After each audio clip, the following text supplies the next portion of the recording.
हाँ जी बच्चों, कैसे आप लोग? हमेशा की तरह मस्त और जबरदस्त, वेरी गुड। तो उम्मीद है मैंने जो साइंस की आंसर की थी उसको आपने मैच कर लिया होगा। तो अपने स्कोर बताना मुझे जरूर, कितना स्कोर आपने हासिल किया है इसमें, ठीक है। तो कल हमने साइंस के आंसर की रिलीज की थी, आज हम मैथमेटिक्स की आंसर की। बिल्कुल जो सही आंसर होगा उसको आंसर को हम बताएंगे आपको, ठीक है। अगर किसी में डाउट होगा तो आपको पहले क्लियर कर देंगे, ठीक है। ओके, जो डाइसी क्वेश्चन होगा ना कि लाइक हाँ इसमें ये भी हो सकता है, उसके लिए हम ऑफिशियल आंसर की क्या बात करेंगे, ठीक है। एक आध क्वेश्चन में हुआ तो हुआ, ठीक है, अदरवाइज करते हैं सॉल्व। चलिए आइए, ठीक है। तो पहला क्वेश्चन क्या है, what is the following, which of the following number is written in the form of standard. देखो स्टैंडर्ड फॉर्म क्या होती है, स्टैंडर्ड मतलब साइंटिफिक जो नोटेशन होती है वो होती है x dot y directly proportional into 10 to power z। समझ गए? मतलब एक डिजिट आगा, एक डिजिट के बाद आपको एक डेसिमल लगाना है और फिर उसको पावर की टर्म में एक्सप्रेस करना। जैसे 3800 है, 3800 को हम साइंटिफिक नोटेशन में किस तरीके से रिप्रेजेंट करेंगे, 3.8, और पावर कितनी हो जाएगी बेटा, पॉइंट यहां लगा दिया, मतलब ये हो जाएगा 10 टू पावर 3 हो जाएगा। समझ के?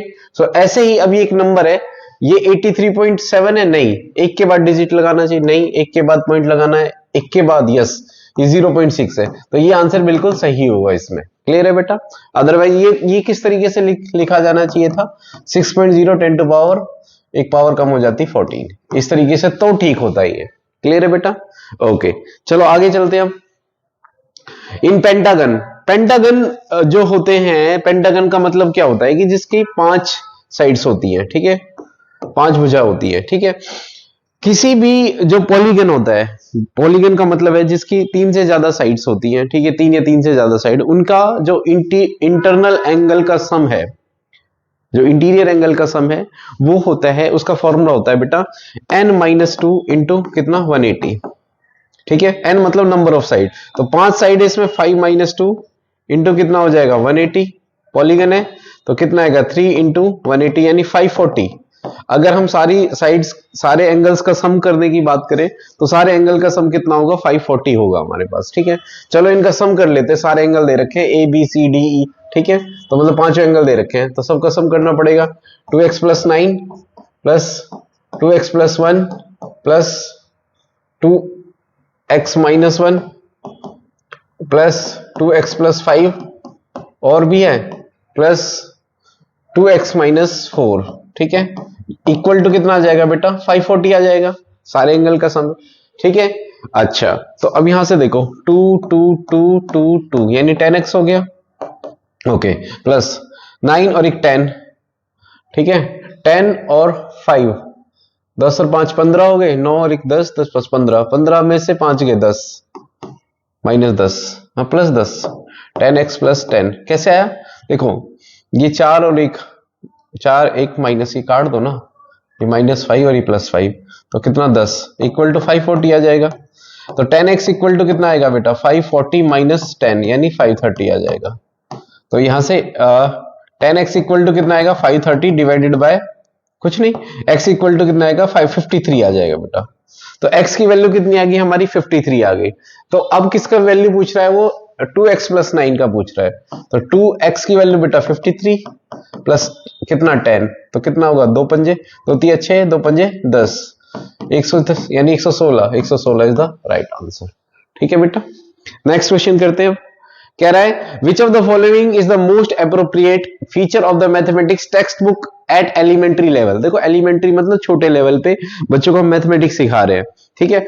अब हमने पहले हम उसको क्या सिखाते हैं, पहले हम उसको सिखाते हैं काउंटिंग्स, फिर उसके बाद उसको टेबल सिखाते हैं, टेबल के बाद उसको क्वेश्चंस देते हैं। मतलब पहले ना जो टेबल है, टेबल मतलब वो कंक्रीट फॉर्म है ना, वो चेंज नहीं है, वो बच्चे ने देखी है, कंक्रीट मतलब जो बच्चे ने देखी है। एब्स्ट्रैक्ट का मतलब उसके ऊपर एप्लीकेशन बेस्ड, ऐसी चीजें जो अप्लाई कर रहे हैं हम उसको, ठीक है। अननोन चीज, जैसे इंग्लिश में अनसीन पैराग्राफ होता है ना, पहले हमें वोकैबुलरी पढ़ ली हमने, ग्रामर पढ़ ली, ठीक है, फिर उसके बाद बच्चों को अनसीन पैराग्राफ देते हैं जो उसने कभी नहीं देखे। ऐसे ही बच्चे को पहले हम टेबल सिखाते हैं, काउंटिंग सिखाते हैं, उसके बाद एक ऐसी चीज सिखा देते हैं जो उससे अप्लाई करे। तो ऐसे ही हम उसको पहले कंक्रीट चीजें सिखाएंगे क्या सिखाएंगे बेटा? कंक्रीट। देन एब्स्ट्रैक्ट की तरफ लेके जाएंगे उसको। एब्स्ट्रैक्ट का मतलब अमूर्त, जो उसने देखा नहीं है उसको, ठीक है। तो पहले उसने जो देखा है वो सीखेगा, उसके बाद वो क्या करेगा? एब्स्ट्रैक्ट चीजों को सॉल्व करेगा। तो this is the right answer. Clear है बेटा? नेक्स्ट क्वेश्चन क्या है? अ सम of 8,000 becomes 9,500 rupees at 7.5% per annum in x years in simple interest। देखो, अगर 8,000 रुपए से कोई भी चीज 9,500 रुपए हो जाती है तो सिंपल इंटरेस्ट कितना बना बेटा? 1,500। और सिंपल इंटरेस्ट का फॉर्मूला क्या होता है हमारे पास? P into R into T divided by कितना? 100। तो सिंपल इंटरेस्ट 1,500 रुपए है। P प्रिंसिपल कितना है बेटा? 8,000 और इंटू आर कितना है? 7.5%। तो इसको मैं 75 लगा रहा हूं और बटे में 10 और 100 तो है ही नीचे, टाइम मतलब x है, ठीक है। तो इसको काट लो, 3 जीरो से 3 जीरो गई यहाँ पे, ठीक है। इसको डिवाइड कर लो, 25 ये 75 और ये कितना आ जाएगा बेटा? 8 भी है, यानी 2.5। x की वैल्यू आ जाएगी 2.5 ईयर्स। समझ के? ओके। अब वो कह रहा है कि चलो टाइम पता चल गया हमें। अब कह रहा है कि अगर यही what will be the amount of the same sum उतना ही है, 8,000 रुपए ही है, और अगर रेट 20% हो तो उसका कंपाउंड इंटरेस्ट कितना बनेगा? सो कंपाउंड इंटरेस्ट का फॉर्मूला क्या होता है बेटा? उसका फॉर्मूला होता है, देखो, कंपाउंड इंटरेस्ट। अच्छा, उसका कितना बन जाएगा? वो पैसा कितना बन जाएगा? यानी a equal to P 1 plus R by 100 divided by time, power time, ठीक है। सो a, अब a कितना हमारे पास वो तो निकालना है ना, 8,000। अब इधर ध्यान दो, पहले सबसे पहले हम उसको 20%, पहले साल कितना लग रहा है बेटा? 20%, तो पहले साल, ठीक है। हम इसको टाइम को ऐसे भी लिख सकते हैं, स्टेप बाय स्टेप, प्लस अगले साल भी कितना? 20/100, ठीक है। 2 साल हो गए। फिर अगले साल क्या कर रहे हैं उसको? अगले साल क्या कर रहा है वो? अगला साल नहीं है वो, सिर्फ क्या है बेटा? 2.5 है ना, 2 साल का लगा लिया हमारे पास, टाइम इतना 2 साल है। जब अब आधा साल बच गया, अब आधे साल के लिए क्या होगा? अगर आधा साल है तो रेट उतना नहीं रहेगा। रेट क्या करता है? हमने बताया था आपको, जब मैंने सीआई और एसआई के क्वेश्चंस आपको कराए थे, तब मैंने आपको बताया था कि अगर टाइम कम होता है तो जो रेट है वो क्या हो जाएगा? वो भी डिवाइड हो जाएगा जितना आपने टाइम कम किया है। तो आपने टाइम को 1 साल से आधा 6 महीने कर दिया, मतलब टाइम को 2 पार्ट में डिवाइड कर दिया, तो रेट भी 2 पार्ट में डिवाइड हो जाएगा, मतलब 2 से डिवाइड हो जाएगा। तो ये क्या हो जाएगा? 10/100। समझ के? ओके। तो आप इसको सॉल्व कर लो। 8,000 आएगा बेटा, यहाँ 8,000 ये आ जाएगा, काट लो चाहे तो, 5/6 आएगा वैसे तो, 5/6, ठीक है। और कितना आएगा? 5/6 और कितना आएगा बेटा? 10, 11/10, 11/10। आप इसको सॉल्व कर लो, ये आएगा 12,672 रुपए, ठीक है बेटा। ये this the right answer. Clear है? ओके। चलो नेक्स्ट क्वेश्चन। कह रहा है two corresponding angle form by intersection of two parallel line transversal. Okay. देखो, कोरस्पॉन्डिंग एंगल का मतलब क्या होता है? देखो, एक पैरेलल लाइन ये है और एक ये लाइन, इसको एक लाइन से खींचा, कट करा मैंने, तो कोरस्पॉन्डिंग एंगल ये वाला एंगल, अगर ये 1 है, मान लो यहाँ पे एक एंगल है हमारे पास 1 2 3 4, ये हो गया हमारे पास, ऐसे यहाँ पे 5 6 7 8, ठीक है। तो 6 किसके करस्पॉन्डिंग है? 2 के। 1 किसके करस्पॉन्डिंग है? 5 के, मतलब इक्वल है। 4 किसके इक्वल है? 7 के। और 8 किसके इक्वल है? 3 के, ठीक है। करस्पॉन्डिंग एंगल हमेशा इक्वल होते हैं, तो बस ये आपको करने की जरूरत ही नहीं है। अगर आपको पता है ये चीज है, ये तो मैंने आपको समझाने के लिए बताई है, तो आप सीधा सीधा लिख सकते हो, ये इक्वल है तो 3x minus 20 equal to 5x minus 60। So कितना आ जाएगा बेटा? इसको इधर ले जाओ और ये आ जाएगा -20 प्लस 60 इक्वल टू 2x आ जाएगा, ठीक है। 40 इक्वल टू 2x और x इक्वल टू 20 आ जाएगा। तो x 20 आ गया, पर उसको x की वैल्यू नहीं चाहिए, उसको चाहिए 4x प्लस 30। तो 4x प्लस 30 मतलब 4x की वैल्यू कितनी? 20 प्लस 30 यानी 80 प्लस 30 यानी 110। Yes, 110 is the right answer. Clear है बेटा? नेक्स्ट क्वेश्चन है, which of the following used to record the student problem solving ability, measurement ability and experimental ability. देखो, teacher diary नहीं हो सकती जिसमें हम क्या करें? बच्चे का रिकॉर्ड रख रहे हैं, ठीक है। कभी भी रिकॉर्ड से ये याद रखें, वो ये एनेक्डोटल रिकॉर्ड होता है ना, जो ये वाला इसका सही आंसर है। उसमें बच्चे की सारी डिटेल्स होती हैं, ठीक है। Problem solving ability, measurement ability, तो जितना भी डाटा है, तो एनेक्डोटल रिकॉर्ड वो होता है जिसके अंदर बच्चे का कब आया क्लास के अंदर, क्या उसने परफॉर्म करा। तो ये इसको बोलते हैं एनेक्डोटल रिकॉर्ड, ठीक है। तो इसका आंसर ये हो जाएगा बेटा। Next question 37। अब कह रहा है देखो, the distance between parallel side A B and C D of trapezium A B C D is 12 centimetre. देखो एक ट्रिपीजियम बना लेते हैं, ठीक है। तो ये ए बी और ये हो गया सी और डी, ठीक है। तो ये ट्रिपीजियम है और कह रहा है कि दो डिस्टेंस इनके बीच में वो 12 सेंटीमीटर है, ये 12 सेंटीमीटर, ठीक है। ओके, अब कह रहा है ए बी, अगर ए बी से बड़ा ग्रेटर सी डी है, बिल्कुल सही बात है। सी डी कितना हमारे पास 24 है, पूरा सी डी कितना है हमारा 24 सेंटीमीटर है। And A D and B C are 13 centimetre. A D and B C, A D हाँ A D and B C, सही किया। अच्छा सॉरी, हमें ये बनाते हैं ए बी सी, बेटा यहाँ आना चाहिए सी और डी, ठीक है। ओके, यहाँ डी आएगा। अब कह रहा है क्योंकि सीक्वेंस में होगा ए बी सी डी, ठीक है। ओके, अब कह रहा है कि ए डी कितना है बेटा, ये भी 13 है और ये भी 13 है, समझ के। Then area of trapezium, area कितना होगा, देखो ये 12 है, ये 13 है, इसका मतलब ये कितना हो जाएगा हमारे पास 5 हो जाएगा हमारे पास, ठीक है। वैसे जरूरत क्या है, हम तो इसको वैसे ही निकाल सकते हैं, हमें बाकी चीजें इनकी भी जरूरत नहीं है, इनकी भी नहीं है। क्यों? क्योंकि सम ऑफ ट्रेपेजियम एरिया क्या होता है 1/2 सम ऑफ पैरेलल साइड, पैरेलल कितनी है, अच्छा ये कितना, अच्छा ये भी तो चाहिए होगा हमें, ठीक है समझ गए, इसलिए चाहिए, इसलिए दे रखा है ये। ओके, ये 13 है, ये 5 है, ऐसे ये 13 है, देखो ये 12 हो जाएगी हमारे पास। और पाइथागोरस थ्योरम से 13 का स्क्वायर माइनस अंडर रूट 12 का स्क्वायर, ये कितना आएगा, ये भी 5 आएगा, ठीक है। 13 का भाई हाइपोटेन्यूज का स्क्वायर, और ये कितना है परपेंडिकुलर का स्क्वायर, 13 स्क्वायर माइनस 12 का स्क्वायर कितना होगा 169 माइनस 144 यानी 25, रूट 25 कितना होगा 5, तो ये 5 होगा, ये भी 5 होगा, ऐसे इसमें भी निकाल सकते हैं आप, ठीक है।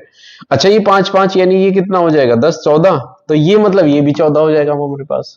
अब हम निकाल सकते हैं फॉर्मूला, देखो ये क्या होगा 1/2 base sum of parallel side होता है, मतलब पैरेलल साइड कितनी होगी 14 होगी, एक 24 होगी, और हाइट कितनी है बेटा, हाइट 12 है, तो कितना होगा ये 6 और कितना 38 इंटू 6, 6 8 8 8 ऑप्शन में ये रहा 228, ठीक है। तो 228 is the right answer. Next, okay देखो मीन निकाल लेते हैं। मीन कैसे निकालो, पहले तो मीन एंड मोड। देखो मीन कैसे निकालते हैं, मीन निकालने का फॉर्मूला क्या है बेटा, किसी भी नंबर का सबके सारे नंबर्स को ऐड कर दो, तो कितना आ जाएगा बेटा 1 और 2 3 3 4 7 3 10 11 12 12 6 18 1 19, तो मीन 19 नंबर कितने हैं टोटल 11 नंबर है, तो ये तो मीन आ गया इसका। मोड क्या होता है, जो सबसे हाईएस्ट फ्रीक्वेंसी होती है, मतलब जो सबसे ज्यादा बार रिपीट होता है, तो वो क्या होगा उसका मोड होगा 1 और 1 1, 4 बार रिपीट हो रहा है, तो मोड क्या हो गया इसका, मोड हो गया 1, है ना, जो सबसे ज्यादा बार आता है वो उसका मोड होता है। तो अब क्या करना है आपको, डिफरेंस करना है। सो क्या करना है, मीन और मोड का करना है ना, हाईएस्ट कर लो, तो मीन माइनस मोड, ये चीज ध्यान रखना, मोड माइनस मीन है कि मीन माइनस मोड है, तो 1 माइनस 19/11 कितना आ जाएगा बेटा 11, मीन माइनस मोड है तो 19/11 माइनस 1, तो यानी कितना आएगा बेटा, एलसीएम ले लो 11, तो 19 माइनस कितना आ जाएगा 11 यानी 8/11, तो एलसीएम क्या आ जाएगा, इसका आंसर आ जाएगा 8/11, ठीक है। अगला क्वेश्चन क्या है, अ 9 digit number 565x9274y is divisible by number 88, then the value of 2x plus 3y। देखो इसमें क्या करना है, ये हमारे पास 565x9274y, ठीक है, ये 88 नंबर से डिवाइड हो जाता है, तो हमने डिविजिबिलिटी रूल आपको पढ़ाया है कि 88 से अगर कोई डिवाइड हो रहा है दैट मींस वो 11 से भी डिवाइड होगा, 11 से भी डिवाइड होगा और 8 से भी डिवाइड होगा। अब 11 से डिवाइड होने की डिविजिबिलिटी कंडीशन क्या है कि या तो उसके सम ऑफ, अगर हम ये समेशन का साइन है मतलब sum of all odd numbers minus sum of all even number, जितने भी इवन नंबर है उनका सम करेंगे, तो या तो वो क्या आना चाहिए, या तो 0 आना चाहिए, या क्या आना चाहिए 11 आना चाहिए, ठीक है। ऐसे 8 से डिविजिबल होने वाले की नंबर की क्या कंडीशन है कि उसके लास्ट 3 डिजिट क्या होने चाहिए बेटा, डिवाइड होने चाहिए, डिवाइड बाय 8। अगर वो 8 से डिवाइड होगा इसका मतलब वो पूरा नंबर 8 से डिवाइड हो जाएगा। तो लास्ट 3 डिजिट को देख लेते हैं पहले, क्या है 74y। ठीक है, अब 74y है ये हमारे पास। देखो अगर हम इस 8 से डिवाइड करें तो क्या आएगा, 74y 8, 8 नीम 72। ठीक है, 8 नीम 72 और 2 बच गए। अब यानी 2 कैरी आ गया और y। अब मैं 2 की जगह क्या लूं कि y की जगह मैं क्या लूं कि 8 से डिवाइड हो जाए। देखो 1 लो नहीं डिवाइड होगा, 2 लोगे नहीं डिवाइड होगा, और क्या लिया फिर उसके बाद ये 2 कहां से आया, देखो 8 नीम 72, 2 कैरी 2 हमारा शेषफल बच गया ना, 2 रिमाइंडर बच गया तो 2। अब मैं y की जगह क्या लूं, देखो y की जगह मैं क्या लूंगा, y की जगह मैंने चलो 1 लिया तब भी डिवाइड होगा 8 से। 2 लोगे नहीं होगा, 3 नहीं, 8 4 लोगे यस। अगर आप 4 लोगे तो 8 से 24, यानी y की वैल्यू तो हमें मिल गई कि y क्या है बेटा 4 है। ठीक है, y क्या होना चाहिए हमारे पास 4 होना चाहिए। ठीक है, ओके ठीक है। उसके बाद अब यहां पे देखो x की जगह, अब ये 5 6 x 9 2 y, इनके पहले तो ना हम इनके उसका ऑड नंबर का सम देख लेते हैं। देखो 5 5 10, 10 10 और 9 19 और 7 26, 26 और 4 30, समझ गए? ओके 30 हो गया ना। देखो ऑड नंबर का सम कर लो, कौन कौन से, 5 5 10, 10 9 19, 19 7 19 7 26 और 4 30। ठीक है, आप इवन नंबर का सम कर लो, 6 प्लस x और क्या बेटा क्या नाम है 2, यानी 8 और 4 12। ठीक है, तो 30 में से कह रहा है ये 30 में से 12, 30 में से 12 प्लस x माइनस करना है। ठीक है, तो देखो 30 में 12 प्लस x क्या करो, देखो जीरो तो आने से रहा यहाँ पे, x की वैल्यू क्या रखूं मैं। ठीक है, x की वैल्यू 1 डिजिट में होनी चाहिए वैसे, क्योंकि अदरवाइज अगर मैं आपने 2 डिजिट में ले लिया यहाँ पे, अगर मान लो 12 18 18 ऐड कर दिए तो 10 डिजिट का बन जाएगा, तो ये x की वैल्यू 1 डिजिट में रहनी चाहिए। तो पॉसिबल है कि इसको इनका रिमाइंडर 0 के बजाय 11 करना है हमें। तो x की वैल्यू क्या पुट करो, x की वैल्यू पुट करो बेटा, अगर मैं x की वैल्यू क्या पुट करूं 9 नहीं 9 नहीं 7 7 पुट करूं तो 12 7 19, हाँ यस। अगर मैं 7 पुट करूं तो 12 7 19 हो गए, 19 और 30 में से 19 गई कितना आ जाएगा बेटा 11, तब डिवाइड हो जाएगा। तो इसका मतलब x की वैल्यू कितनी होगी बेटा, x की वैल्यू हमारे पास हो गई 7, x की वैल्यू कितनी होगी 7। ठीक है, अब वो क्या पूछ रहा है, अब वो पूछ रहा है 2x प्लस 3y का मान क्या होगा। तो 2x प्लस 3y, तो 2x की वैल्यू कितनी है 7 प्लस 3y की वैल्यू कितनी है 4 है, तो 2 सते 14 प्लस 12 यानी 26 आ जाएगा। आंसर क्या आ जाएगा हमारे पास 26। क्लियर है, ओके चलो आगे करते हैं हम। ठीक है, many occupation such as accountancy, banking, shopkeeping, tailoring etc require mathematics, बिल्कुल डायरेक्टली और indirectly. This is an explanation value of mathematics. कौन सी है ये, utilisation, disciplinary, professional. Yes professional हुई ना।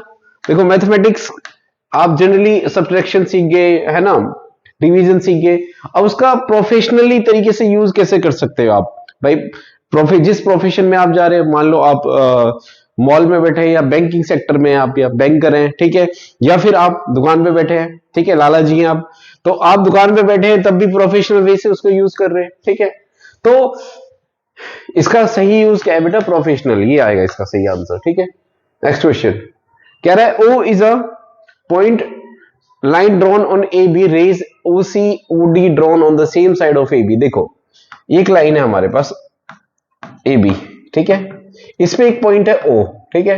अब कह रहा है OC और OD दो पॉइंट है हमारे पास, यहाँ पे कोई C पॉइंट है और यहाँ पे कोई D पॉइंट है, ठीक है। Same side such that OC and OD के बीच परपेंडिकुलर, मतलब OC है ना, जो OC और OD के बीच में कितना एंगल है बेटा 90 डिग्री है, ठीक है।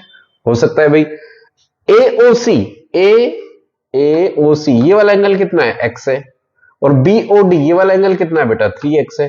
तो BOD एक्चुअली में ये वाला एंगल है कितना, ये तो 3x है, लेकिन डिग्रीज में कितना है। तो हमें पता है कि सारे एंगल का सम कितना होगा, अगर हम देखें तो x प्लस कितना होगा 3x प्लस 90 इक्वल टू ये कितना होना चाहिए बेटा 180 होना चाहिए, ठीक है बेटा, ये 180 होना चाहिए ना पूरा का एंगल। तो कितना होगा 4x प्लस 90 उधर पहुंचा दो तो 80, 180 में से 90 गए, x इक्वल टू 90/4 ये आ जाएगा हमारे पास। ठीक है, उसको x की वैल्यू नहीं चाहिए, उसको क्या चाहिए 3x की वैल्यू।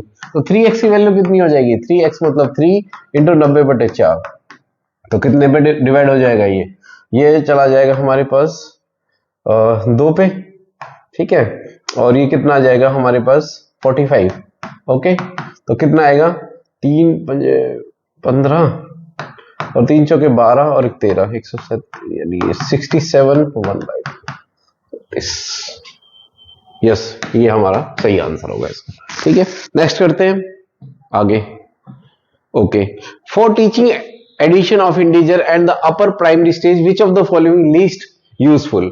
तो सबसे कम यूजफुल क्या है हमारे पास, use of chart paper, use of stairs, use of lift, use of number lines. ठीक है, देखो सबसे कम जो यूजेबल चीज क्या है इसमें, बच्चे को अगर इंटीजर सिखाने, इंटीजर्स क्या होते हैं, ऐसे नंबर जो कहां से स्टार्ट होते हैं बेटा, माइनस से स्टार्ट होते हैं, और 0 1 2 3 ये हमारे इंटीजर्स है। ठीक है, 1 2 और 3 समझ के, ये हमारे इंटीजर्स होते हैं, ये माइनस में होते हैं। ठीक है, तो सबसे कौन सा तरीका है जिसका कम से कम इस्तेमाल होगा इसमें। ठीक है, देखो use of chart paper, use of stairs, stairs ऊपर जाओगे तो एक स्टेयर्स ऊपर चढ़ के एक कम हो गई, एडिशन सिखाना है बच्चे को, समझ गए, तो एडिशन कैसे सिखा सकते हैं, तो सबसे कम यूज क्या होगा उसका। ठीक है, तो नेक्स्ट है हमारे पास use of lift, use of number line. Number line तो यही है हमारे पास, ये बच्चे को अगर इंटीजर सिखाना है तो नंबर लाइन पे बता सकते हो कि इस तरफ वाले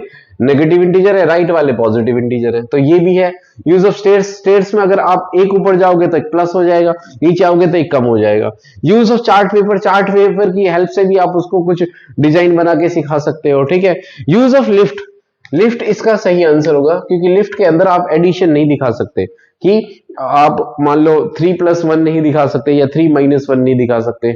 हम -1 -2 माइनस वो फ्लोर्स होते हैं उसके अंदर, लिफ्ट से अगर आप जाओगे तो बेसमेंट के अंदर, लेकिन आप एडिशन की बात कर रहा है नहीं, टीचिंग एडिशन ऑफ इंटीजर, तो एडिशन ऑफ इंटीजर में यूज ऑफ लिफ्ट आएगा इसका सही आंसर। नेक्स्ट क्या है हमारे पास, x - 4 - 1 इक्वल टू 5 - x + 3 और 6, इसको सिंप्लीफाई करना है हमें और x की वैल्यू निकालनी है। वो कह रहा है x इक्वल टू हमारा k के इक्वल है। ठीक है, चलो करते हैं। देखो सबसे पहले x - 4 और divided by 7 -1 equal to 5 - x और +3 और +x है। इसको सॉल्व करो बेटा, तो क्या आएगा x - 4 एलसीएम ले लो, इसमें 7 आ जाएगा, तो क्या आ जाएगा -7 divide by 7 equal to 5 - x और यहां से 3x हो जाएगा, ये डिवाइड बाय 3। ठीक है, तो ये x - 11 हो जाएगा और ये 7 आ जाएगा, यहाँ पे कितना आएगा 5 और कितना आएगा 2x आ जाएगा और डिवाइड बाय 3, क्रॉस मल्टीप्लाई कर लो तो ये हो जाएगा 3x - 11 × 33 और ये आ जाएगा 7 7 × 35 और कितना आएगा 7 दूनी 14x। ठीक है, इसको इधर ले आओ या इसको उधर पहुंचा दो। ठीक है, तो ये हो जाएगा हमारे पास 14 11x और 35 को उधर पहुंचा दो, तो ये प्लस का हो जाएगा भाई, 14 को इधर ले जाओगे ना, इधर 35 और +33 यानी कितना आ जाएगा 638 और 668 -11x इक्वल टू कितना आ जाएगा 68/11। ठीक है, तो x की वैल्यू आ जाएगी 68/11 आएगी वैल्यू। ठीक है, अब कह रहा है इनकी वैल्यू डालनी है हमें। ठीक है, तो 11k + 18 अपॉन 11k - 12। ठीक है, तो k और x इक्वल ही है हमारे पास, तो 11 कितना आएगा 68/11 और +18 अपॉन कितना आएगा 11k कितना है 68/11 और कितना आएगा भाई -12। ठीक है, 11 से 11 कैंसिल हो जाएगा, तो 68 + 18 और नीचे कितना बच रहा है हमारे पास -68 -12, तो कितना बचा बेटा, ये आया हमारे पास 68, ये 50 बचा और यहां कितना बचा 70 80। ठीक है, कितना हुआ 80 तो हुआ हमारे पास, 68 और 12, हाँ ठीक है 80 हुआ, तो माइनस से माइनस 5/8 है, 5/8 ये रहा। ठीक है, तो 5/8 इज द राइट आंसर। ठीक, नेक्स्ट आगे क्या करते हैं, कह रहा है Meenu wrote some number on the black board and arrange them in ascending order. ठीक है, तो नंबर उसको देख लेते हैं बेटा, 2 7 9 और 12। ठीक है, अब उसने क्या करा, हर एक नंबर को 1/2 से मल्टीप्लाई कर दिया। जैसे ही 1/2 से मल्टीप्लाई करोगे ये हो जाएगा -2/2, -7/2, -9/2 और -12/2। ठीक है, ये पहले असेंडिंग ऑर्डर है, देख रहे हो आप, असेंडिंग ऑर्डर है हमारे पास। लेकिन अगर 1/2 से देखो माइनस से मल्टीप्लाई करोगे, एक तो देखना ये बात आपको पता ही है कि अगर जो माइनस की वैल्यू होगी वो जितना ज्यादा बड़ी होगी उतनी ही छोटी होगी। प्लस में क्या होगा, प्लस में जो वैल्यू होगी, देखो अभी हमने इंटीजर्स की पढ़ाई है, वैल्यू इंटीजर नंबर लाइन पे शो करोगे तो कैसा आएगा, ये जितना हम नेगेटिव और बड़ी वैल्यू पे जाएंगे उतनी, जितनी मोर नेगेटिव उतना ही मतलब उतना स्मॉलर नंबर। तो ये किस में कन्वर्ट हो गया, ये तो ऑर्डर गलत हो गया, ये तो असेंडिंग में लगा हुआ था। लेकिन अगर हम देखें अब ये असेंडिंग में नहीं है, अब बड़ा नंबर ये है बेटा 2/2 यानी 1, उसके बाद 7/2, उसके बाद कौन सा है हमारे पास -9/2 और कौन सा है हमारे पास 12/2। समझ के, जितना ज्यादा नंबर है नेगेटिव में उतना ही छोटा है वो। तो इसका मतलब जो ऑर्डर है वो क्या हो जाएगा, रिवर्स हो जाएगा। The number of turns in ascending order will change, नहीं असेंडिंग ऑर्डर विल नहीं, सेम नहीं रहेगा, मीन नहीं, ascending will now descending order. समझ के, असेंडिंग किस में कन्वर्ट हो जाएगा, डिसेंडिंग में कन्वर्ट हो जाएगा। नेक्स्ट आगे, which of the following represent the most important capabilities of learner to be assessed in mathematics. सबसे पहले ability to use abstraction to perceive relationship, बिल्कुल बच्चे को पता होना चाहिए कि कंक्रीट से एब्स्ट्रैक्शन जाने के लिए मतलब अनसीन चीजें उसको पता होनी चाहिए कि कैसे सॉल्व करते हैं। ठीक है, तो बिल्कुल सही, ए तो होना चाहिए। एबिलिटी टू मेमोराइज, नहीं मैथमेटिक्स मेमोराइज करने की चीज नहीं है, बी नहीं हो सकता। Ability to apply mathematic concept to solve the problem related to daily life, बिल्कुल सही बात है, ये भी होना चाहिए। एबिलिटी टू स्कोर, नहीं स्कोर सिर्फ स्कोर फोकसिंग स्कोर मार्क्स, इस बारे में बात करिए ही मत ना आप। ठीक है, वो सारे नेगेटिव पॉइंट्स है। तो ए एंड सी कहां है, ये इसका सही आंसर होगा। ठीक है, नेक्स्ट क्वेश्चन। ओके, देखो इक्वेशन है यहाँ, the cost price of article is 7, CP कितना है बेटा, सीपी है उसका 750। समझ गए, कह रहा है इट इज सोल्ड बाय 608 रुपए, तो एसपी कितना हुआ, 608 रुपए की सोल्ड की है। ठीक है, by giving 24% discount on mark price, अब मार्क प्राइस पे 24% डिस्काउंट है। अब मैंने यही बोला था आपको, जब मैंने आपने सीपी और एसपी वाली वीडियो देखी होगी मेरी, कि अगर जिसमें आपका नोन नहीं है उसको 100x मान लो, तो लेट मार्क प्राइस कितना है, लेट मार्क प्राइस का मतलब हुआ कि जिसने जो मार्क कराया है वो कितना है, 100x मान लिया हमने। ठीक है, इस पे 24% डिस्काउंट दे दिया, तो 24% कम कर लो, इसका मतलब 24 कम हो जाएंगे तो 76x हो जाएगा। क्लियर है बेटा। तो अब उसने 76x की चीज बेची, उसने मार्क प्राइस कितना था 100x कर लिया, 76x की बेची, मतलब ये क्या हुआ उसका, ये उसका सेलिंग प्राइस हुआ, जो ये है हमारे पास। यानी हम ये कह सकते हैं कि 76x कितने के इक्वल है, 608 के। x इक्वल टू कितना आएगा, 608 डिवाइडेड बाय 76। यहां से x की वैल्यू कितनी आ गई, 8 आ गई। यानी इसका मतलब उसका जो मार्क प्राइस है वो कितना हुआ, 800 रुपए हुआ। कितना हुआ बेटा, 800 रुपए। ठीक है, अब वो कह रहा है कि अगर वो मार्क प्राइस पे बेचता, अगर कोई डिस्काउंट नहीं देता तो उसका प्रॉफिट परसेंटेज कितना होता भाई।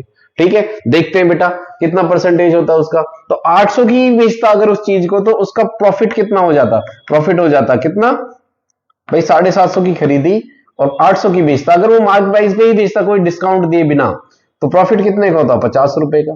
समझ गए, तो प्रॉफिट परसेंटेज निकाल लो बस, 50 बटे खरीदी कितने की थी 750 इंटू कितना आ जाएगा, 100 आ जाएगा। ठीक है, इससे काट लो, 5 एकम 5 और 15 5 75। अब इसको काट लो बेटा, ये कितना आ जाएगा भाई 20, और ये कितना आएगा 3, 5 3 15, तो 20/3 यानी कितना आएगा 6 3 18 दूनी, ये आंसर है इसका सही। ठीक है, नेक्स्ट आगे। अच्छा, ये तो सीधा बोर्ड मास रूल का है, बोर्ड मास पे रूल पे भी हमने बहुत अच्छी वीडियो बनाई थी, उसको देखना था आपको। ठीक है, हमने वीडियो जो इंपॉर्टेंट टॉपिक है सबकी बनाई थी। ठीक है बेटा, जो हमारे साथ शुरू से जुड़े उनको पता होगा। देखो 31,096, इसको डिवाइड किया 2704 से, देखो 2704 से डिवाइड करोगे तो कितना आएगा, 3196, 31,096। ठीक है, मैं लिख सही रहा हूं, और डिवाइड करो, पहले तो 2704 को इससे डिवाइड करो। पहले बोर्ड मास रूल अगर हम सॉल्व करते हैं तो पहले बेटा क्या सॉल्व करते हैं, देखो ब्रैकेट तो हाँ ब्रैकेट ये रहा, तो पहले ब्रैकेट सॉल्व करेंगे हम। ठीक है, तो 2704 को पहले डिवाइड करोगे किससे, डिवाइड करोगे 2 से, तो 2 एकम 2 और 2 3 6। ठीक है, 1 2 5 10, और 2 दूनी 4, ठीक है, 1352 आ गया, ठीक है। फिर उसके बाद यहाँ डिवीजन है, मतलब ये डिवाइड में 1352, इसको सॉल्व करोगे तो ये कितना आएगा बेटा, इसको सॉल्व करोगे, पहले ब्रैकेट को सॉल्व करोगे तो 1352 आ गया, ठीक है। और वो डिवाइड में, तो फिर उसके बाद उसका नंबर क्या था, ऑफ तो है नहीं, उसके बाद डिवीजन आ जाता है, ठीक है। उसके बाद आ जाता है हमारे पास 0.6738 प्लस 0.63 प्लस 0.0059, ठीक है। फिर माइनस करना है 0.79, तो पहले इसको डिवाइड कर लो, फिर उसमें जो डिवाइड करके आएगा उसमें ये जोड़ लो, ये जोड़ लो, ये जोड़ लो, समझ गए। शायद मेरे हिसाब से 23 पे जा रहा है, ठीक है। देख लेना, आंसर मैंने सॉल्व किया है तो ये आएगा 23.5728, this is the right answer, ठीक है। इसको डिवाइड करके पहले ये सारे नंबर ऐड कर दो, उसमें ये नंबर माइनस कर दो। क्लियर है बेटा। आगे कह रहा है कि देखो 12 13 14 70 71 ऐसे कुछ नंबर है 12 से स्टार्ट हो रहे हैं जो, ठीक है, are kept in box, then a card is drawn from the box, ठीक है। उस नंबर को उठाया गया, 12 से लेके 71 तक नंबर के कार्ड पे लिख के नंबर मैंने और एक बॉक्स में डाल दिए, और अब उस बॉक्स में से कार्ड उठा रहा हूं। अगर निकलने वाला कार्ड कैसा है, what is the probability of the card drawn has the number which is not prime. तो पहले तो हम प्राइम नंबर की प्रोबेबिलिटी निकाल लेते हैं, है ना। तो नॉट प्राइम की कैसे निकालेंगे, 1 में से माइनस कर देंगे प्रोबेबिलिटी ऑफ प्राइम नंबर की, समझ गए। तो 12 से लेके आप 71 तक जाओ, कितने प्राइम नंबर है ये पता होना चाहिए। देखो जैसे कौन कौन से हो गए बेटा, 12 तो है नहीं, 13 जो प्राइम नंबर उनको बोलते हैं जो अपने आप से डिवाइड होते हैं, सिर्फ 13 हो गया, 17 हो गया, ठीक है। तो ऐसे नंबर काउंट करोगे टोटल 15 नंबर बनेंगे। कितने बनेंगे बेटा, 15। तो उसकी प्रोबेबिलिटी कितनी होगी, 1 माइनस, देखो पहले प्राइम की प्रोबेबिलिटी निकाल लो, तो पी ऑफ प्राइम की प्रोबेबिलिटी कितनी होगी, 15 बटे टोटल कितने हैं हमारे पास, 60 नंबर है। 12 से 71 कितने होंगे बेटा, 60, 59 नहीं होंगे, 60 होंगे। तो 59 वाले तो है ही नहीं, सबसे पहले तो 59 वाले कैंसिल आउट कर दो, ठीक है। 12 से लेके 71 तक, 71 में से 12 माइनस नहीं करने होते हैं बेटा, 12 भी तो इंक्लूड है, उसे एक कम नंबर माइनस करना होगा, ठीक है। तो 60 है टोटल, 12 भी है, समझ के। तो 15/4 यानी 1/4 आ गई प्रोबेबिलिटी, है ना। अब उसकी प्रोबेबिलिटी देखो, अब हमें प्राइम की प्रोबेबिलिटी नहीं पूछ रहा, वो पूछ रहा है नॉट प्राइम की, तो 1 में से माइनस कर दो, तो 1/1/4 यानी 3/4 आ जाएगा। आंसर क्या आ जाएगा बेटा, 3/4। ओके, ठीक। नेक्स्ट आगे हमारे पास, which of the following is a teacher centred method. देखो टीचर सेंटर्ड मेथड एक ही मेथड है, लेक्चर मेथड, ठीक है। अब लेक्चर मेथड जिसमें मैं आपको पढ़ा रहा हूं, तो ये लेक्चर मेथड ही बोलेंगे, उसको आपको बोलने का मौका ही नहीं मिल रहा है इसमें। मैं भी जो भी बोल के जा रहा हूं वही लेक्चर है आपके लिए। तो क्लास में अगर टीचर ही बोलता जाए सिर्फ, वो लेक्चर मेथड है हमारे पास, ठीक है। तो बाकी सारे ह्यूरिस्टिक मेथड है हमारे पास, और प्रॉब्लम सॉल्विंग मेथड, ये ग्रुप डिस्कशन, ये सब चाइल्ड सेंटर्ड मेथड है। तो इसका सही आंसर होगा लेक्चर मेथड, ठीक है। नेक्स्ट आगे कह रहा है, the distance covered by a wheel of radius 25 centimetre is in 350 round is. देखो 25 सेंटीमीटर, पहले तो ये ध्यान रखना है, ठीक है। तो उसको कह रहा है कि एक सर्कल में कितनी डिस्टेंस होगी बेटा, 2πr, है ना। तो कितनी डिस्टेंस ट्रेवल करी, तो 2π 22/7, आर कितनी है बेटा, 25 सेंटीमीटर। इसको मीटर में, आंसर वो मीटर में मांग रहा है, देखो मीटर में, ठीक है। तो ये मीटर में हो गया, इनटू, अब देखो ये एक सर्कल की डिस्टेंस है, पर ऐसे कितने सर्कल है, 350। इसका मतलब इसको 350 से और मल्टीप्लाई कर लो, ठीक है। तो 350 से और मल्टीप्लाई कर लो। क्लियर है बेटा, और कुछ तो नहीं कह रहा। डिस्टेंस कवर्ड बाय मीटर भी इसको, ठीक है। तो इसको, इसका आंसर आएगा बेटा 55, हाँ ये आएगा 550, ठीक है। ओके, इसका सही आंसर होगा। नेक्स्ट 20pq² प्लस 4pq, ये एक इक्वेशन दे रखी है आपको, बस इसके फैक्टराइजेशन करने हैं आपको, ठीक है। अब दो तरीके हैं इस क्वेश्चन को सॉल्व करने के, या तो क्या करो, या तो बेटा आप इन नंबर से इनको डिवाइड करके देखो, पर वो बहुत टाइम टेकिंग है। एक और है, इस इक्वेशन को थोड़ा सॉल्व करो, सिंप्लीफाई करो। कैसे, देखो 20pq² है प्लस 4pq प्लस 45p² है हमारे पास, प्लस -60pqr है, और -6rp है, ठीक है। अब ये नंबर है, अब इसको क्या करो, सबसे पहले तो इसमें सब में p है, तो p कॉमन ले लो, तो कितना आया 20q² प्लस कितना आएगा 4p प्लस कितना आया 45, p तो है ही नहीं, q 4q, ठीक है, प्लस 45r² माइनस 60 कितना आएगा qr, और कितना आएगा -6r आया, ठीक है। अब एक चीज थोड़ा सा इसको रीअरेंजमेंट करना पड़ेगा आपको। देखो 20 इस 60 क्यू आर को आगे ले आओ, 20 Q square minus 60 Q R और बाकी 45 आर स्क्वायर, ठीक है। और क्या करूं, और 4 क्यू माइनस 4 क्यू और 6 आर, ये हमारे पास, ठीक है। अब इसमें ना क्या करो, इस 20 क्यू स्क्वायर में इसको थोड़ा सा ऐसा लिख सकता हूं मैं भाई, 30 Q R minus 30 Q R, क्या लिख सकता हूं, लिख सकता हूं भाई इसे, ठीक है। उसके बाद क्या है, 40 आर स्क्वायर माइनस 6 क्यू और 6 आर, 6 क्यू नहीं 4 क्यू है, 4 क्यू और कितना आ जाएगा हमारे पास, 6 आर आ जाएगा हमारे पास, ठीक है। अब क्या करो, इसमें से कॉमन ले लो, तो पी और क्या आ जाएगा, इसमें से 2 और 30, इसमें से क्या कॉमन आ रहा है, 10 कॉमन आ रहा है, और क्या आ रहा है, क्यू कॉमन आ रहा है, तो क्या बचा यहां से 2 क्यू और क्या आएगा माइनस 3 आर आ जाएगा, समझ गए। अब इसमें से भी क्या कॉमन आ रहा है बेटा, 15 कॉमन, माइनस 15 कॉमन ले लो, तो कितना बचा, और क्या कॉमन ले लो, आर कॉमन ले लो, तो यहां से क्या बचा हमारे पास, यही भी बचेगा, 2 क्यू माइनस 3 आर बचेगा, क्लियर है। ऐसे ही इसमें से क्या कॉमन ले लो, इसमें से 2 कॉमन ले लो, है ना, तो 2 कॉमन लोगे तो क्या आएगा हमारे पास, माइनस 6 आर, अच्छा ये प्लस, ये बेटा प्लस है, प्लस है, ठीक है, ये प्लस है, ठीक है। तो इसमें से 2 कॉमन ले लो, तो 2 कॉमन लोगे तो यहां से फिर क्या आएगा, 2 क्यू माइनस 3 आर आ जाएगा। तो सब में ये फैक्टर तो है ही, देखो है ना। अब सब में से ये कॉमन ले लो, तो इसका मतलब यही सॉल्यूशन बन जाएगा, इसके बाद आप छोड़ देना, पूरा करना ही जरूरी नहीं है, तो ये आंसर आ जाएगा इसका, ठीक है। नेक्स्ट आगे क्या है,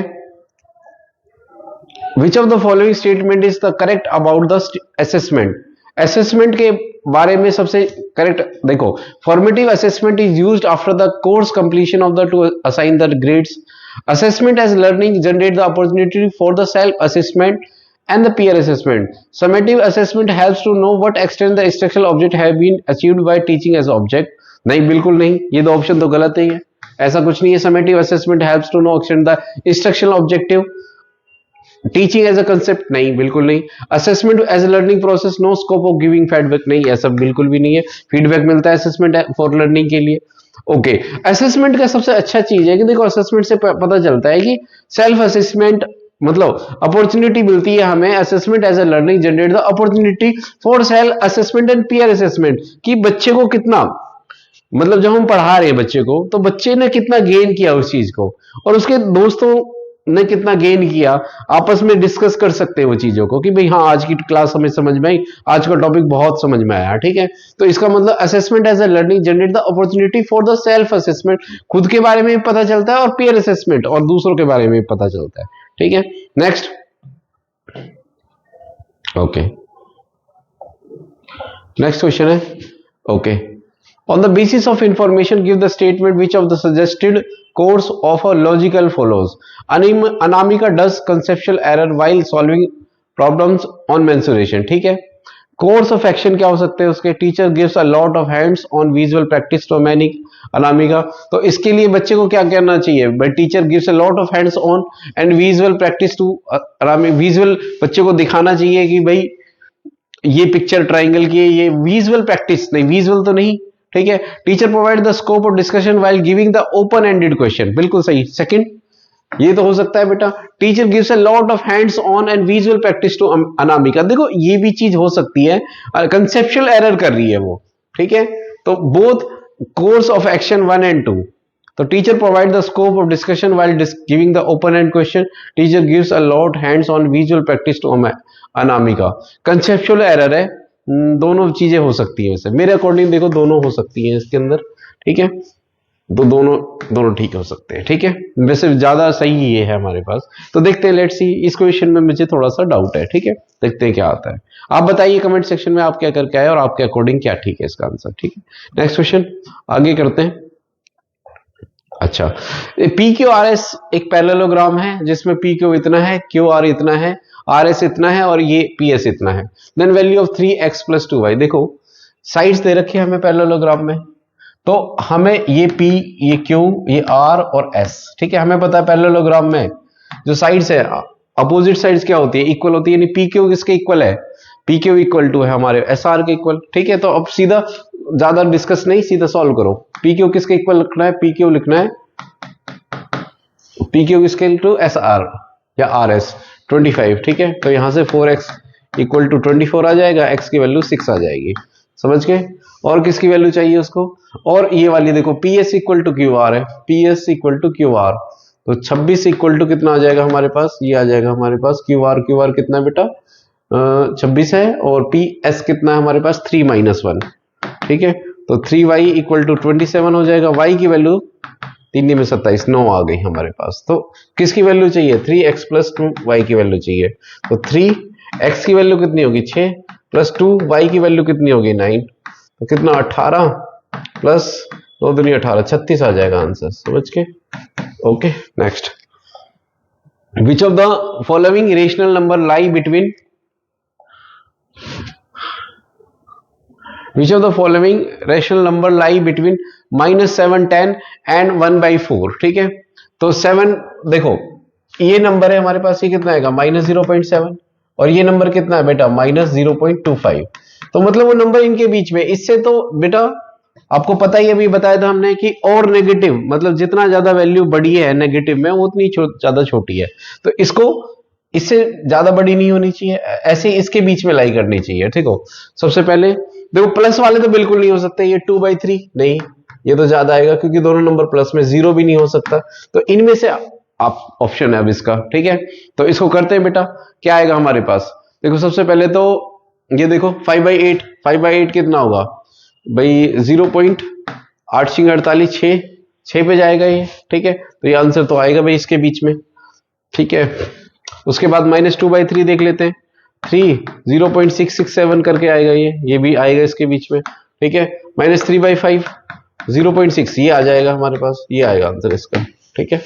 ओके, क्योंकि ये 0.75 आएगा, ये नहीं आएगा, हाँ ये नहीं आएगा, ठीक है। तो आंसर ये आएगा इसका करेक्ट, ठीक है। नेक्स्ट हमारे पास, if x is the smallest number which is to be subtracted from 2605, make a perfect square, then value of 4x minus 7। देखो मान लो एक नंबर है 2605 है, ठीक है, उसमें से एक x नंबर सब्ट्रैक्ट किया तो वो परफेक्ट स्क्वायर बन जाता है। पहले इसके परफेक्ट स्क्वायर निकालने की कोशिश करो, कितना रिमाइंडर बचता है, तो 2 के पेयर बना लो, तो कितने पे जाएगा, पहले तो 5 5 5 जा कितना आएगा 25, 1 और 0 5, ठीक है। फिर कितना है 5 5 और 5 को करो 10, ये 1 पे जाएगा, तो 1 0 1, यानी 4 रिमाइंडर बचा। यानी अगर ये 2605 की जगह इसमें से 4 कम कर दो, 2601 होता, तो ये 51 का स्क्वायर होता है, ठीक है। तो अब कह रहा है कि इसका मतलब देन वैल्यू ऑफ 4x, यानी जो रिमाइंडर है हमारे पास वो 4 वो है x, तो अगर इतना कम हो जाता है इसमें तो ये परफेक्ट स्क्वायर बन जाता, तो x की वैल्यू 4 होगी हमारे पास। तो अब कह रहा है 4x प्लस 7 की वैल्यू क्या होगी, 4 चौके 16 7, 16 7 23, 23 आंसर हो जाएगा, ठीक है।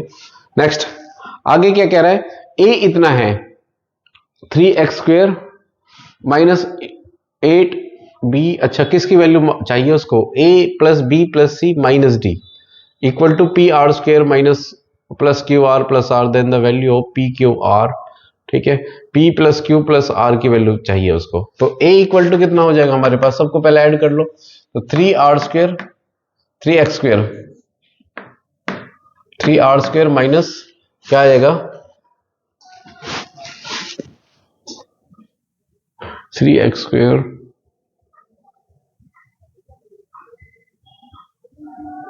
ठीक है। ओके, तो पहले इसको ऐड कर लो बेटा, तो क्या होगा, ठीक ठीक, ओके। नेक्स्ट कह रहा है a 3x² माइनस 18, इनको ऐड करो पहले, a b c और माइनस d करना है हमें इस इक्वेशन में, तो इसको ऐड कर लो बेटा, 3x² माइनस 8x और प्लस 11, b ऐड करो माइनस 2x² और प्लस 12x, और क्या है हमारे पास, c को ऐड करो माइनस 4x² प्लस 7, ठीक है, और माइनस d करो d, तो ये सारे साइन हो जाएंगे हमारे पास रिवर्स, प्लस x और प्लस 11, ठीक है। इक्वल टू किसके इक्वल है बेटा, px² और प्लस qx प्लस r, ये वैल्यू है हमारे पास, ठीक है। px² plus qx plus r, then pqr की वैल्यू पूछ रहा है वो, ठीक है।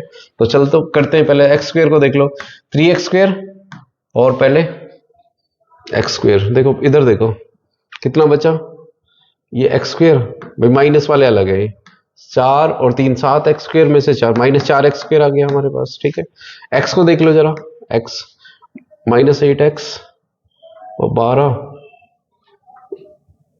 ए बी सी। ठीक है, सी में तो है ही नहीं, डी। ठीक है, तो कितना आएगा, ये है माइनस 8 एक्स और कितना 12, 12 प्लस का है और 13, 13 में से 8 गए 5 एक्स प्लस का। ठीक है, अब देखो 11 नंबर, 11 और 7 18, 18 और 11 29, 18 11 29 इक्वल टू कितना है, P X square plus Q X plus R, ये नंबर है। अब इनके कोफिशिएंट को इक्वेट कर दो, यानी पी कितना है हमारे पास, पी इक्वल टू हो गया -4, क्यू इक्वल टू कितना हो गया हमारे पास 5 और आर इक्वल टू कितना होगा 29। अब P plus Q plus R की वैल्यू पूछ रहा है, इनको ऐड कर दो, तो 4 प्लस -4 प्लस 29 कितना हुआ, यहां से 130 आएगा, आंसर है 30। Yes, okay, clear. नेक्स्ट आगे क्या करते हैं, आगे हमारे पास, ठीक है, कह रहा Neetu is always confuse in identify the transformation, her mathematics teacher help her by giving one simple word for each in transformation namely reflection. पहले वो रिफ्लेक्शन कर रहे हैं, फिर रोटेशन, फिर ट्रांसलेशन एंड देन इनलार्जमेंट। देखो इनलार्जमेंट का मतलब तो होता है बड़ा करना, तो सब में बिग है, लास्ट वाला तो बिग फिगर है, समझ के। अच्छा, नेक्स्ट है हमारे पास रोटेशन। देखो रिफ्लेक्शन का मतलब क्या होता है, रिफ्लेक्शन का मतलब होता है फ्लिप, एक तरीके से फ्लिप करना किसी चीज को। देखो अगर मैं मान लो हमारे पास ये पेपर है, ठीक है, इसका रिफ्लेक्शन क्या होगा, अगर आप देखें इसका रिफ्लेक्शन आपकी तरफ क्या होगा, मिरर की तरफ देखो, तो ये क्या हो जाएगा, तरीके से फ्लिप हो जाएगा, लेफ्ट वाली चीज क्या हो जाएगी, राइट हो जाएगी, राइट वाली चीज क्या हो जाएगी, लेफ्ट हो जाएगी हमारे पास। तो रिफ्लेक्शन का मतलब क्या होता है, फ्लिप होगा, फ्लिप करना, समझिए। तो फ्लिप किसमें है, इसमें। अच्छा, रोटेशन का मतलब क्या है, रोटेशन का मतलब क्या होता है, अगर मैं इसको रोटेट कर दूं मतलब टर्न कर दिया मैंने, टर्न द पेज, रोटेशन का मतलब टर्न हो गया, तो इसका आंसर ये हो जाएगा हमारे पास। ठीक है, ओके। ट्रांसलेशन का मतलब स्लाइड हो जाएगा, इधर ये तो ट्रांसलेट हो रही है हमारे पास। ठीक है, इसका आंसर बेटा ये होगा। नेक्स्ट हमारे पास अब क्या है, अच्छा कौन सी चीज कंस्ट्रक्शन ऑफ ट्रायंगल एबीसी, किससे ट्रायंगल एबीसी बन सकता है, ये देखो इसको सबसे पहले तो ए बी इक्वल हमारे पास 3 centimetre, BC 4 centimetre, AC 7 centimetre, ये तो बन ही नहीं सकता। क्यों नहीं बन सकता, क्योंकि दो साइड का समेशन फ्रंट के क्या होना चाहिए, इससे ज्यादा आना चाहिए, इक्वल भी नहीं होना चाहिए। दूसरा, नेक्स्ट और देखते हैं जरा, देखो A B equal to 5 centimetre, BC 6 centimetre, ABC कितना 130 और बीएसी, मतलब ये ट्रायंगल हमारे पास, ये ए बी और ये सी है हमारे पास। ठीक है, अब देखो ए बी सी मतलब बीच का एंगल बी, जो ये बीच वाला होता है वो एंगल होता है, बी एंगल 130 है। ठीक है, बी ए एंगल कितना 25 है, 130 और 25 155, 155 और 180 में से माइनस करोगे 125 में से 180 में से 155 माइनस करो कितना आएगा 35। ठीक है, 25, यस, कितना आएगा बेटा 25 आएगा हमारे पास। तो 25, देखो 25 हो सकती है, लेकिन दो साइड फिर इक्वल होनी चाहिए। अगर दो एंगल बराबर है तो दो साइड इक्वल होनी चाहिए, लेकिन ऐसा कहीं नहीं है इसमें। ठीक है, तो इसका मतलब ये वाला भी सही नहीं है हमारे पास। ठीक है, ओके। उसके बाद अब देखते हैं आगे वाला, एक और चीज है इसमें, देखो AC और BC इक्वल टू 4 सेंटीमीटर हमारे पास, इसको भी देख लेते हैं। एक एंगल ACB, ACB एंगल मतलब C एंगल 120 है, ABCB एंगल कितना है 25 है। अच्छा, बी एंगल 25 है तो 120 25 45 145 और ये 35 हो गया। तो एंगल अलग अलग है, ये कह रहा दो साइड इक्वल है हमारे पास। अब दो एंगल देखो, अगर दो साइड इक्वल है तो दो एंगल बराबर होने चाहिए। हाँ, कोई भी एंगल बराबर नहीं है तो ये भी नहीं हो सकता। हाँ, ये होगा फिर इसका मतलब। ठीक है, आप करके देखिए इसको, सारी इक्वेशंस आइडेंटिफाई करेंगे इसको। एक कितना हमारे पास 1 सेंटीमीटर, देखो, और बीसी बी एंगल सी सी, ये ए बी और सी, सी 90 डिग्री है हमारे पास। ठीक है, और A B C B angle कितना 60 है, हो सकता है। ठीक है, हम देख सकते हैं 70 की हो सकता है, बिल्कुल सही बात है।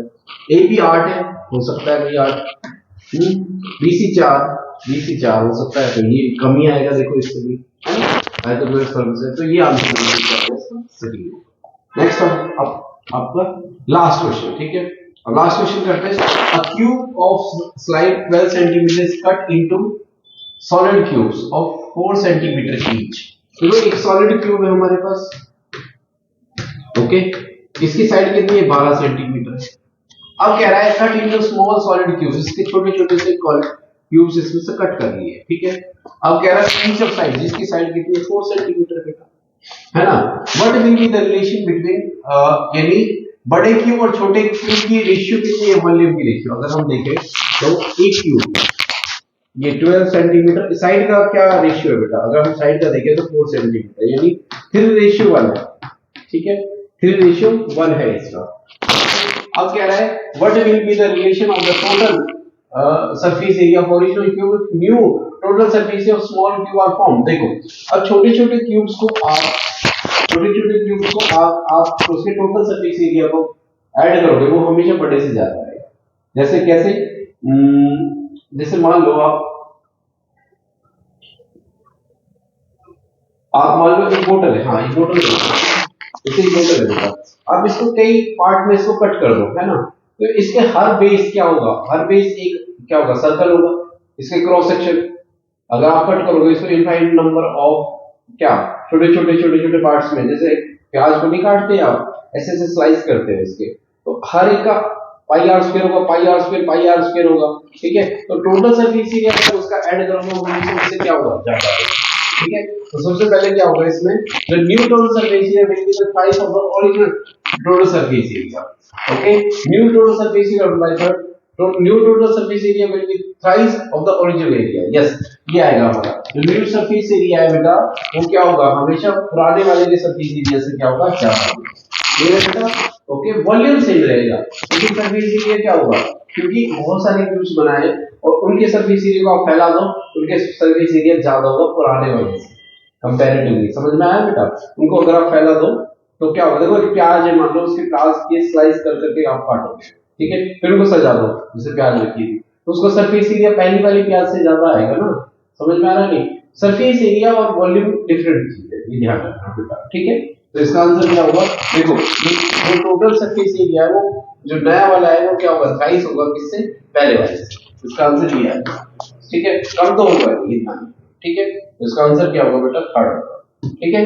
सो दैट्स ऑल, और आपको ये वीडियो समझ में आई होगी बेटा, ओके।